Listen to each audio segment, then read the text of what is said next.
The next element we're going to deal with is temperature. Temperature has an effect on water. As it's in the air, the hotter it is, obviously, the more evaporation is going to occur. So temperature has an effect on the amount of water that will actually hit the ground. So it affects the performance because of the fact that we're going to lose some of the efficiency of the water to evaporation.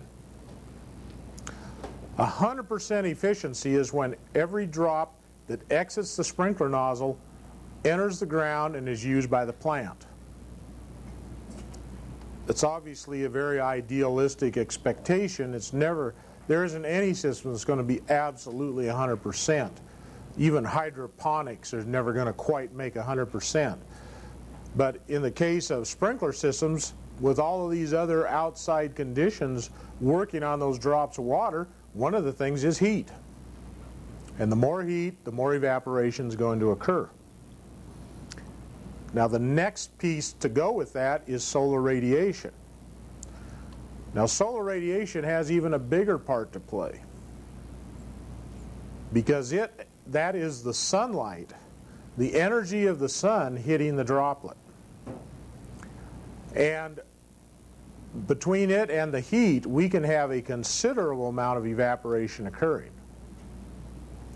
I mean, if we get into a truly desert condition in Saudi Arabia where it's 130, 135 degrees Fahrenheit at night, during the daytime, and we're irrigating and we're applying that water through a center pivot and the sprinkler's 12 feet above the ground, and we put 60 psi pressure on that nozzle and we atomize that water in the air, we'll be lucky to get 30 or 40% of it to hit the ground,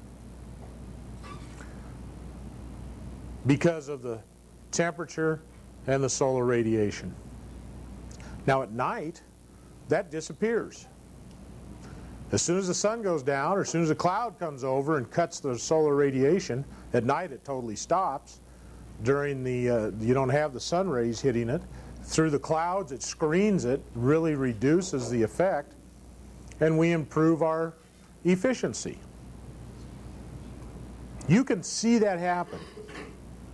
When you drive around and look at sprinklers during the daytime, very seldom will you see those fine little droplets coming out of them.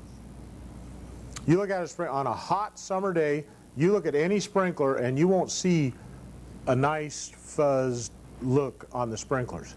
But at dusk or at daylight, when you look at them, you see all that fine mist coming out of them. You ever notice that? Well, you will now if you hadn't, because you'll start looking for it. The reason is all those fine droplets evaporate once the sun comes up. We don't ever see them hit the ground. They all get evaporated as they come out. And everybody thinks, looks like the pressure dropped on the system. You go put a gauge on it, pressure is exactly the same. You're just not getting as much water hitting the ground because of the temperature and the solar radiation. Now, a dark, cloudy day, all of a sudden, there's all that fine mist back in the stream again.